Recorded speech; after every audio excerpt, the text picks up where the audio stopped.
तो अब जैसा कि देख सकते हो कि डैशबोर्ड ओपन हो चुका है। तो हम यहाँ से सबसे पहले सेटअप विजार्ड पे क्लिक करेंगे। तो आप जो भी प्लेटफॉर्म यूज़ कर रहे हो आपको वो प्लेटफॉर्म चूज़ कर लेना है। मैं वर्डप्रेस यूज़ कर रहा हूँ तो मैंने वर्डप्रेस यहाँ से चूज़ कर लिया। नमस्कार दोस्तों, मैं गौरव कुमार SEO वाणी की एक और वीडियो में आप सभी का स्वागत करता हूं। इस वीडियो का हमारा टॉपिक है इंटरनेशनल ब्लॉगिंग के लिए gtranslate.io टूल का सेटअप कैसे करते हैं, जहां मैं आपको बताऊंगा कि इस टूल को बाय कैसे करना है, इसके क्या क्या इंपॉर्टेंट फीचर्स हैं। ठीक है, उसके बाद मैं आपको बताऊंगा इसको वर्डप्रेस में कैसे इंस्टॉल करना है, क्या क्या सेटिंग्स आपको करनी चाहिए, क्या क्या सेटिंग्स आपको नहीं करनी चाहिए। उसके बाद मैं आपको कुछ मेन पॉइंट्स बताऊंगा जो कि आपको इस टूल को यूज करते टाइम ध्यान में रखने चाहिए। तो दोस्तों, अगर आप इस चैनल पे फर्स्ट टाइम आए हो तो इस चैनल को सब्सक्राइब जरूर कर लेना, क्योंकि आपको इस चैनल पर SEO से रिलेटेड क्वालिटी इंफॉर्मेशन मिलने वाली है। तो चलिए शुरू करते हैं हमारा gtranslate.io tool complete setup guide को। ओके दोस्तों, तो सबसे पहले आपको gtranslate.io टूल की वेबसाइट ओपन कर लेनी है। देन उसके बाद साइन अप करने के लिए आपको यहाँ गो ग्लोबल पे क्लिक करना है। ठीक है, अब यहाँ पे आपको दो ऑप्शन देखने को मिलेंगे। पहला है 15 डेज रिस्क फ्री ट्रायल और दूसरा ऑप्शन है ये सारे इसके प्लान्स। तो 15 डेज ट्रायल बाय करने के लिए भी आपको कोई ना कोई प्लान चूज करना पड़ेगा। तो फटाफट से मैं आपको एक बार इसके सारे प्लान समझा देता हूँ। सबसे पहला प्लान है फ्री वाला। फ्री वाले में क्या है, आपको सारी लैंग्वेजेस मिलती है। ठीक है, वो जो कि आपको प्लगइन में मिलेगी। देन उसके बाद मशीन ट्रांसलेशन होती है, मतलब कि गूगल खुद ही ट्रांसलेट करेगा प्लगइन के थ्रू। उसके बाद अनलिमिटेड वर्ड्स और पेज भी मिलते हैं, उसके अलावा और कोई फीचर्स नहीं मिलता है इसमें। देन उसके बाद आता है कस्टम प्लान, जो कि है $10 का। इसमें क्या है कि आपको कोई एक लैंग्वेज मिलेगी किसी कंट्री को टारगेट करने के लिए। उसके बाद न्यूरल ट्रांसलेशन मिलती है, मतलब कि गूगल का API यूज करता है ये कंटेंट को ट्रांसलेट करने के लिए। देन उसके बाद जो एक्स्ट्रा फीचर्स है इसमें वो है सर्च इंजन इंडेक्सिंग और एडिट ट्रांसलेशन। गूगल में खुद इंडेक्स करवाएगा आपके पेजेस को। और एडिट ट्रांसलेशन का मतलब ये है कि मान लो कि आपका कोई ट्रांसलेटेड कंटेंट है, आप उसमें कुछ मॉडिफिकेशन चाहते हो तो आप इसकी हेल्प से कर सकते हो। उसके बाद प्लान आता है स्टार्टअप प्लान। स्टार्टअप प्लान में क्या होता है कि सिर्फ आपको जो है वो सारी लैंग्वेजेस मिलती है, बाद बाकी के फीचर सारे के सारे सेम है। देन उसके बाद आता है बिजनेस प्लान। बिजनेस प्लान जो है वो सबसे बेस्ट प्लान मानता हूँ मैं इनका। ठीक है, जो कि मैं भी यूज करता हूँ। इसमें जो आपको बेस्ट फीचर मिलता है ना वो ये है URL ट्रांसलेशन। URL ट्रांसलेशन क्या करता है, जिस भी कंट्री को आप टारगेट कर रहे हो उस कंट्री में जाके आपके URL को ये ट्रांसलेट करवा देगा। बाद बाकी के फीचर सारे के सारे सेम ही होते हैं इसमें। देन उसके बाद एंटरप्राइज प्लान। एंटरप्राइज प्लान में क्या होता है कि आपको ना लैंग्वेज होस्टिंग की फैसिलिटी मिलती है। मान लो कि आपकी होस्टिंग अच्छी नहीं है, ठीक है, तो ये क्या करता है अलग अलग लैंग्वेज के लिए अलग अलग होस्टिंग आपको बना के देगा। ठीक है, जिससे कि आपके साइट पे ज़्यादा लोड ना बढ़े। बट अगर आपकी होस्टिंग अच्छी है तो मैं तो कहूँगा इस प्लान को आप अवॉइड करो। तो यहाँ से हम फटाफट इसको बाय कर लेते हैं, ये वाला प्लान चूज करके। तो यहाँ पे आपको आपका नाम डाल देना है। मैं मेरा नाम डाल देता हूँ। यहाँ पे ईमेल ID, यहाँ पे डोमेन का नाम, जो इस भी डोमेन को आप यूज करना चाहते हो। इसका एक ड्रॉबैक मैं आपको बता देता हूँ कि ये टूल जो है वो एक टाइम में एक ही साइट पे यूज होएगा। दूसरी साइट पे यूज करने के लिए आपको इसको दोबारा से बाय करना पड़ेगा दूसरी साइट के लिए। देन उसके बाद आपकी साइट की जो भी ओरिजिनल लैंग्वेज है उसको यहाँ से आप सेलेक्ट कर लो। देन कंटिन्यू पे क्लिक कर दो। ओके, तो आप लोग यहाँ से देख सकते हो कि ये बता रहा है कि आपको पहले 15 डेज फ्री रहेगा सब कुछ। देन उसके बाद से आपको $30 पर मंथ चार्ज देना पड़ेगा। तो मैं यहाँ पे क्रेडिट कार्ड पे क्लिक कर देता हूँ, क्योंकि मैं क्रेडिट कार्ड से बाय करना चाहता हूँ। अगर आपके पास पेपल का ऑप्शन है तो आप पेपल से भी बाय कर सकते हो। मैं फटाफट से यहाँ डिटेल्स भर देता हूँ। फटाफट से लॉगिन कर लेते हैं इस टूल में। आपको यहाँ पे आपका जीमेल पे जो यूजर नेम पासवर्ड रिसीव हुआ था वो डालना है। तो मैं एक बार यूजर नेम पासवर्ड डाल देता हूँ, फिर लॉगिन करते हैं। तो अब जैसा कि देख सकते हो कि डैशबोर्ड ओपन हो चुका है। तो हम यहाँ से सबसे पहले सेटअप विजार्ड पे क्लिक करेंगे। तो आप जो भी प्लेटफॉर्म यूज़ कर रहे हो आपको वो प्लेटफॉर्म चूज कर लेना है। मैं वर्डप्रेस यूज़ कर रहा हूँ तो मैंने वर्डप्रेस यहाँ से चूज कर लिया। फिर आपसे ये URL स्ट्रक्चर पूछेगा कि आपको URL स्ट्रक्चर किस तरीके का रखना है अपनी वेबसाइट में। तो यहाँ पे दो ऑप्शन है, सब डोमेन और सब डायरेक्टरी। मैं जो सब डायरेक्टरी ही यूज़ करता हूँ। अब आपके ऊपर है कि आप कौन सा यूज़ करना चाहते हो। आप सब डोमेन यूज़ करो तो सब डोमेन यूज़ कर लो, सब डायरेक्टरी यूज़ करना है तो वो यूज़ कर लो। ओके, देन नेक्स्ट पे क्लिक करेंगे। अब ये कह रहे हैं कि लैंग्वेज सेलेक्टर डालो अपनी साइट में, मतलब कि प्लगइन डालना है हमें हमारी साइट में। तो एक बार फटाफट से प्लगइन डाल लेते हैं अपनी साइट पे, gtranslate। तो ये वाला प्लगइन जो है ये gtranslate का प्लगइन है। फिर इसको यहाँ से एक्टिवेट कर देना है। एक्टिवेट करके आपको एक माइनर सी सेटिंग करनी है फ़िलहाल तो, ताकि हमारा सेटअप कंप्लीट हो जाए। तो मैंने ये प्लगइन शायद पहले भी डाला हुआ था तो इसमें ऑलरेडी प्री सेटिंग्स है। तो मैं एक बार फिर से सेटिंग्स कर लेता हूँ। ओके, ये वाला डायरेक्टरी वाला ऑप्शन आपको सेलेक्ट करना है। यहाँ से डायरेक्टरी वाला ऑप्शन मैंने सेलेक्ट कर लिया। देन उसके बाद इसको सेव कर दो आप एक बारी के लिए। ओके, अब यहाँ से मैं वापस इस पे आ जाता हूँ और इस पे नेक्स्ट पे क्लिक करते हैं। ठीक है। अब ये क्या कर रहा है, फाइनल चेक कर रहा है, कंटेंट वगैरह डिस्कवर कर रहा है। तो थोड़ा सा हम वेट कर लेते हैं। तो दोस्तों जैसे इसका सेटअप कंप्लीट होएगा, आपको फिनिश पे क्लिक करना है, आपको एक पॉपअप सा आएगा सक्सेस का। ओके, देन इसके बाद ओके पे क्लिक कर दो आप। आपका जी ट्रांसलेट टूल जो है वो सक्सेसफुली सेटअप हो चुका है। तो दोस्तों एक बारी मैं आपको फटाफट से इस टूल के फीचर्स समझा देता हूँ, क्या क्या फीचर्स होते हैं, क्या क्या चीज़ें होती है इस टूल के अंदर।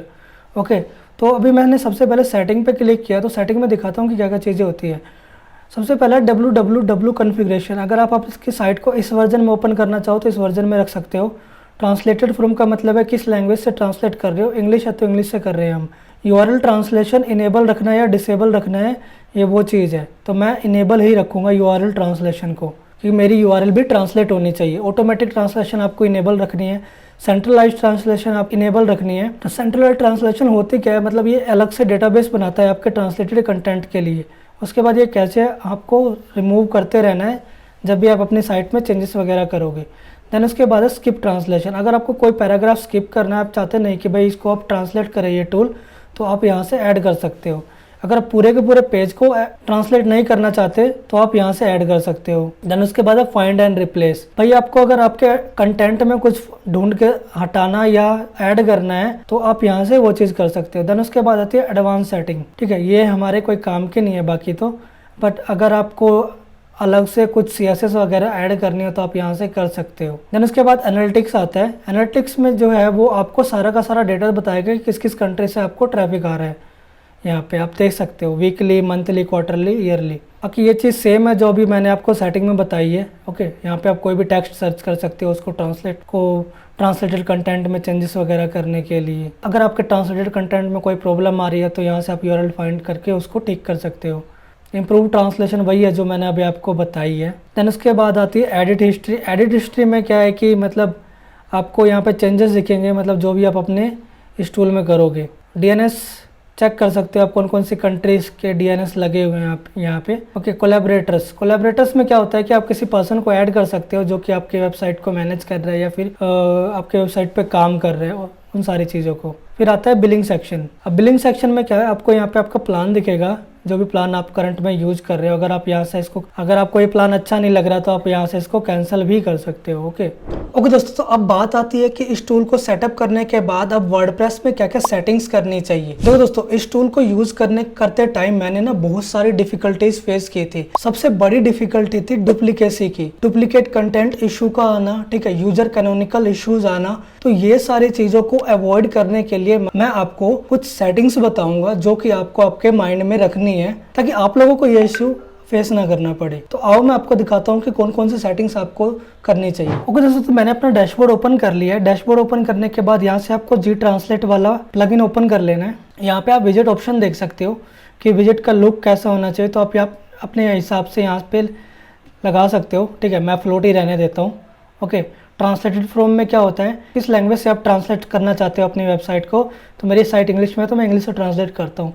सब डायरेक्टरी मैंने बता दी थी कि आपको किस तरीके से रखनी है।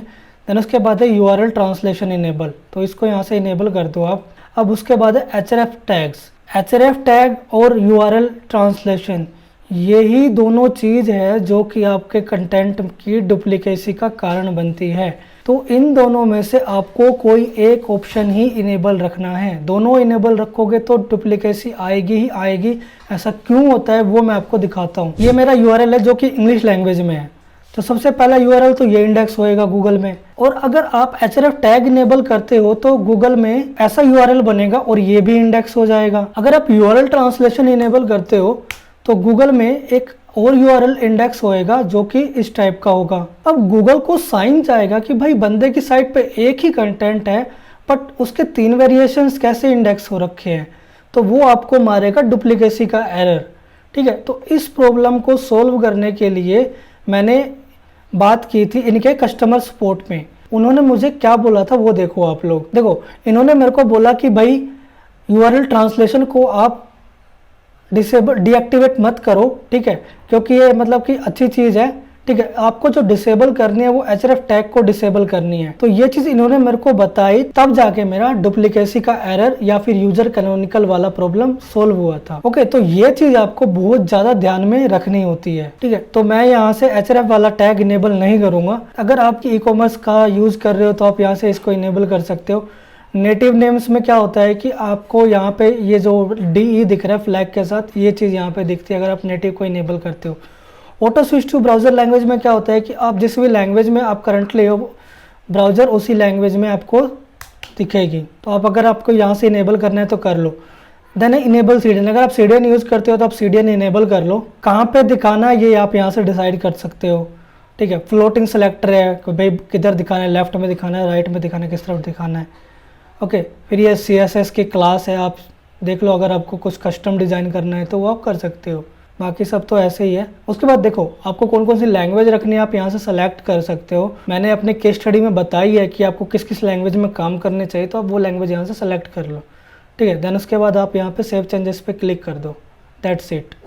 तो दोस्तों अब मैं आपको बताऊंगा कि इसका साइट मैप कैसे सबमिट करते हैं और फास्ट इंडेक्सिंग के लिए क्या करना चाहिए। तो सबसे पहले अगर आपको फास्ट इंडेक्सिंग करनी है तो आपको रैंक मैथ का एक प्लगइन लगा लो, इंस्टेंट इंडेक्सर करके, उसको आपको यूज़ करना है। ठीक है, जिस भी आर्टिकल को आप रैंक करवाना चाहते हो उसको यहाँ से कॉपी कर लेना है और यहाँ पे जस्ट ऐड कर दो आप, और सेंड टू API पे क्लिक मार दो, वो आर्टिकल इंडेक्स हो जाएगा। आप YouTube पे जाके सर्च कर लेना। ठीक है, इंस्टेंट इंडेक्सर किस तरीके से सेटअप करते हैं अपने वर्डप्रेस साइट में। ठीक है, अब मैं आपको साइट मैप दिखाता हूँ कि साइट मैप किस तरीके से सबमिट करना होता है इसका। मान लो कि मेरे को जर्मनी में काम करना है। ओके, तो मैं क्या करूँगा, यहाँ से मेरा डोमेन, देन उसके बाद कंट्री एक्सटेंशन रहेगा जो कि DE है। देन उसके बाद लिखूँगा यहाँ से साइट मैप _index.xml।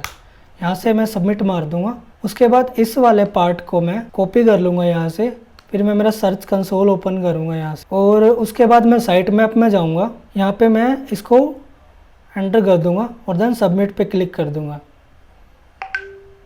तो एक तो ये तरीका है साइट मैप को सबमिट करवाने का।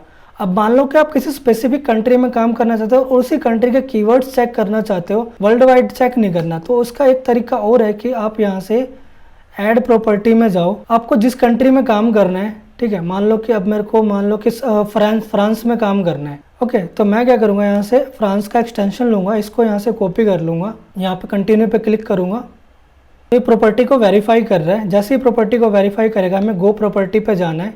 उसके बाद वापस से साइट मैप में जाना है और यहाँ से DE हटा के जस्ट FR कर दो आप, तो यहाँ से फ्रांस का साइट मैप जनरेट हो गया। आपको ये वाला पार्ट यहाँ से कॉपी करके जस्ट साइट मैप में सबमिट कर देना है। यहाँ से सबमिट कर दो आप। विद इन फ्यू आवर्स ये जो है वो फैच कर लेगा साइट के आपको। ठीक है, और यहाँ पे आपको आपके पोस्ट दिख जाएंगे। ओके दोस्तों, तो अब मैं आपको कुछ बोनस टिप्स देता हूँ जो कि आपको हेल्प करेंगे इस टूल को यूज करने के लिए। दोस्तों, अगर आप SEO इंडस्ट्री में काम करते हो तो आपको ना अपने हर काम का ट्रैक रिकॉर्ड रखना होता है कि मेरे कौन से कीवर्ड किस पोजीशन पे रैंक कर रहे हैं, किसकी रैंकिंग अप गई है, किसकी रैंकिंग डाउन गई है। ओके, तो जब आप इस टूल का यूज करना शुरू करोगे तो आपके ना सर्च कंसोल में बहुत सारे कीवर्ड्स रैंक होंगे और उन पे ट्रैफिक भी आएगा। तो उस चीज़ का ट्रैक रिकॉर्ड रखने के लिए आपको एक शीट बनानी पड़ेगी हर कंट्री की, जिस भी कंट्री को आप टारगेट करवा रहे हो, और आपको ये चेक करना पड़ेगा कि मेरे किस किस कीवर्ड पे ट्रैफिक आ रहा है, किस कीवर्ड पे ट्रैफिक नहीं आ रहा है। तो जिस कीवर्ड पे आपको ट्रैफिक नहीं आ रहा होगा उस कीवर्ड को आपको क्या करना है, जस्ट गूगल करना है और ये चेक करना है कि जो कॉम्पिटिटर का पेज है उसके पेज पे कितना ट्रैफिक है। अगर आपको लगता है कि भाई आप उससे अच्छा काम कर सकते हो तो आपको उस कीवर्ड पे काम करना है। That's it. तो इस तरीके से ट्रैक रिकॉर्ड रखने से आपको ये पता रहेगा कि मेरे कौन से कीवर्ड पे अच्छा ट्रैफिक आ रहा है, कौन से कीवर्ड पे ट्रैफिक नहीं आ रहा। सेकंड पॉइंट ये है कि अब कुछ लोगों के ना माइंड में एक क्वेश्चन आता है कि मेरी साइट पे एक ही लैंग्वेज के दो अलग अलग कंटेंट होंगे तो क्या उसको गूगल डुप्लीकेट नहीं बोलेगा? बिल्कुल बोलेगा गूगल उसको डुप्लीकेट। तो इस प्रॉब्लम को सोल्व करने के लिए आपको क्या करना है कि आपका जो कंटेंट होगा इंग्लिश लैंग्वेज का, आपको क्या करना है कि उस कंटेंट को एडिट करना है और यहाँ से URL कॉपी करके यहाँ पे एक एडवांस ऑप्शन है कैनोनिकल URL करके, इसमें इस URL को डाल दो आप। ओके, इससे क्या है मतलब कि गूगल को एक साइन जाएगा कि आपके साइट पे जो भी URL है वो जो इंग्लिश वाला URL है वो अलग है और जो ट्रांसलेटेड URL है वो अलग है। ओके दोस्तों, तो ये थी gtranslate.io टूल का कंप्लीट सेटअप गाइड। अगर आप लोगों के मन में अभी भी कोई क्वेश्चन या डाउट है तो आप लोग मेरे से कमेंट बॉक्स में पूछ लेना। अगर आप लोगों को ये वीडियो अच्छी लगी है तो वीडियो को लाइक करना और चैनल को सब्सक्राइब कर देना। तो इस वीडियो में इतना ही, मिलते हैं आप लोगों से SEO वाणी की एक और नई वीडियो में। तब तक के लिए धन्यवाद।